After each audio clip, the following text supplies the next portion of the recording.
Hello ladies and gentlemen, and welcome back to the channel. Today I have another Bannerlord 2 video for you because these videos are just so fun to make and I really like to do them.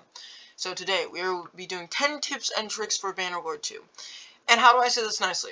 This isn't a BS tips and tricks. I'm going to tell you straight up what to do, and if you don't want to, that's not fine, but I'm not going to be like those YouTubers, not pointing anybody out again, but who tell you these tips and tricks that no one ever uses, okay?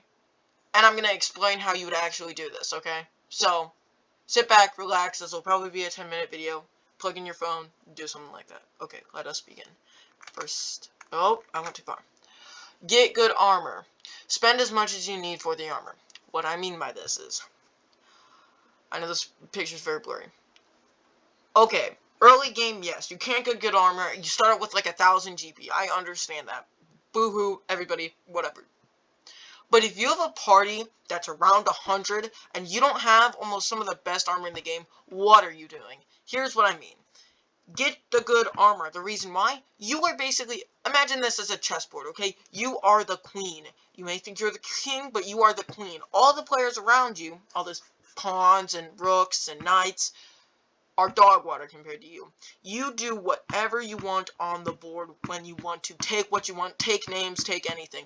You are the man, the woman, whatever in this situation. You control the board.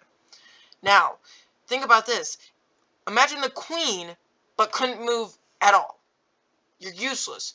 That's what I'm saying. If you're not almost maxed out midway through the game, you're useless. So that is what I'm saying. You should be dropping 20 to 30 kills every single time. And why this isn't higher is because I understand that sometimes you need to go after the cavalry, because if you're versing the Khuzaits or the Asari, you may be doing a 20v40 cavalry battle. So you and your cavalry will have to suit up and go verse them, okay? So that is what I'm saying. Get that armor now. And also, there's a wiki. I can put the wiki in the description of where to, all the armors and stuff and all that, but it shouldn't be that difficult, guys. Just scroll, find the best armor, and buy it. Next, get good at making money anyway is best. Now, what I mean by this, I'm not going to tell you here and sit down and say you need to spend 5 hours smithing, because you don't. You really don't. I'm being honest here. How I made money in my world is you basically set up as many caravans as you can, 1 to 2 workshops, and you let those sit, okay? And this is when you want to be a vassal. A vassal or a mercenary, you want to be pumping in that money. Okay? And then, after that, typically, I pull this card out. I just slaughter armies. Like, if it's a 100v60 army, I slaughter them. I slaughter armies until my men are maxed out, and I lost a bunch of troops and I need to get more. Reason why? You stockpile enough, you'll sell it, you won't be able to sell it all. Trust me. Sell your stuff. Also, smithing is good. I'm not going to tell you the best. I don't know the best way, honestly. I probably have not mint maxed out. I'm not doing war trading. Just take my advice. Get into battles, start caravans, start workshops, get some towns and castles. They bring in good money unless they're super negative, okay? So, that is very important. Remember that. Don't be overconfident. What I mean by this is, there are some factions that will kick you in your face. They will kick your skull in. This is, if you're first starting this, faction to be wary of. Asari, Khuzaits, Valandia, and that's about it. Reason why? Cavalry. Cavalry is the most broken thing in this game. Reason why? Your archers may be good, but if you have a cataphract line, like I'm saying a big chunky line of them charging through your men, unless you have Sturgian warriors or like 30 elite Imperial guards, like right there about to cut them down, or pikemen, that line is going to shatter. This is what I'm saying. Make sure you know what you're doing. Don't be overconfident. Don't do 100 versus 300 battles until you have a good squad.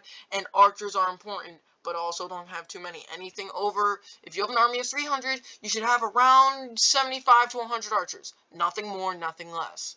Don't be overconfident. Don't screw yourself over, basically. Because you need to find balance in your army. Horse archers are also needed. Reason why? You have them engage with the other horse archers. No one wants to send their actual cavalry after horse archers. It is very annoying. Trust me, I understand. It makes me want to die every single time I get stuck in an army with no horse archers and for some reason I get deployed with none. So, trust me, use what you have to your advantage. Okay, now to the next slide, it goes into this. Get good at using the tactics. Sorry for this, Bori. Doesn't matter what faction. Mongols, like it says up here, Mongols. Khuzaits, Asari, whatever. Whatever your faction is best at, you should be using. Khuzaits, as an example, you should be using the circle in motion with your horse troopers. Asari, you should be using your amount of horsemen to charge the line, okay? You should be getting so much horsemen that you have more horsemen than infantry. Next, if you're a Sturgian, you should have the most infantry in the game. Those guys are tanks. You can't do anything about it except rain arrow and arrow and arrow and arrow on them. So get them in line formation, put up shield wall, and march them forward until every unit on that battlefield is slaughtered, okay? Make sure you know what you're doing, okay? Now, I'm going to explain this very carefully. Vlandia got good cavalry. Most of the places that are powerful early game have good cavalry. If you are Sturgia, though, you can exploit this very easily and just take out most of the Crusades. Because of your shield wall. They can't do anything. I'm telling you this honestly. But that is when good tactics come in. If you just have all your soldiers charged, you're not gonna win. Trust me, from experience, it's annoying. And yeah. Next one. Make sure that you start building your family young. Oh yeah. Like, that is one of the first things I recommend you do. Go into the encyclopedia, look at women, the faction that you want to be a part of, or a faction that you want to start to try to take over and marry her. Have bunches of children. Trust me, it'll be good late game. Explanation right here. Not going to BS you like other YouTubers and tell you some long thing. Not going to tell you some glitch. Because it's easier to have children than to have more companions. Max companions you can have is like 7 or 8. Family's unlimited. So you want to shoot out those children as much as you can, okay? If your wife just had a child, you guys better be making another one. I'm telling you that much. So, because they are very useful, and make sure you attune them for different skills. Like, if you had a child who's really good at scouting, and you need a medic in your group, make that person, / lady, man, whatever, very good at doing medicine. Trust me, it'll come in handy. I'm not trying to BS anything, I'm just saying. Be very prepared. This game is very... Oh! What I mean by this is, don't have an emotion... Why are there so many... Okay. Don't have an emotional breakdown because of this game. Trust me, if you need to restart your campaign, just do it. How do I explain this nicely? I would rather you, as a player, listen to me right now. Reason why.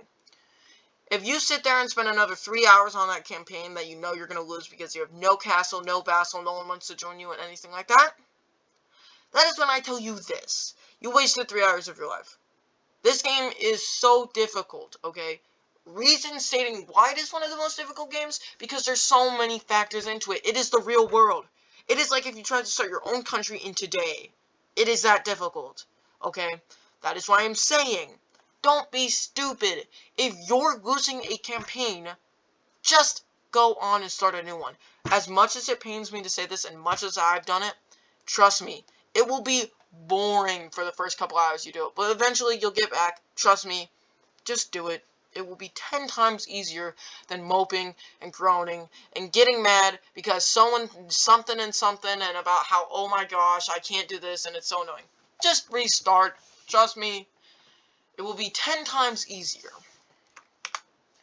Don't get sucked into the castles. Okay. This is Bannerlord 2. It is a medieval simulator. It is not house simulator. It is not castle build simulator. It is not town building simulator. What I mean by this is, if your town hates you loyalty, you've tried everything, okay? I'm saying you've already built a pretty good, fairgrounds. You have the fairground perk on, all this, and they still hate you. You need to stop worrying. Trust me, all it's going to do is make you 10 times madder about how, oh my gosh, I'm losing so much money in this castle. Oh my gosh, this and that. Just, if that castle makes, 300 bucks and your garrison's, 2 grand, take all the troops out of the garrison and just make that castle what I call a easy takeover castle. What I mean is this: if this castle is close to the border to the enemy, you want this thing either stacked or completely empty. And in this case, if it's making no money, make it completely empty. All you're using this castle for is a little merge area. Whenever you need to defend a place, you go in there, but you never put too many good troops in there. Okay? That is also a good thing. Now, the last two. This is 2 tips. Don't play too much at once for 2 reasons. 1, you will end up losing and getting mad. 2, it's not fun this way, trust me. Okay. Unless you are a professional at this game, every person needs the time to think, okay? If you play this game for over 5 hours in one day, trust me, take a break. For how much satisfaction it will be to get a bunch of stuff done, it will also be mad if you make one mistake and you haven't saved all afternoon and you lose all of your progress.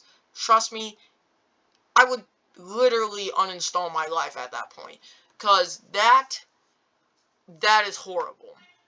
Now, when I say losing, I don't mean you're gonna lose, but, and trust me, this isn't fun. You want to have the experience of building a world around you, okay? If you come home and play an hour or 2 a day, that's fine.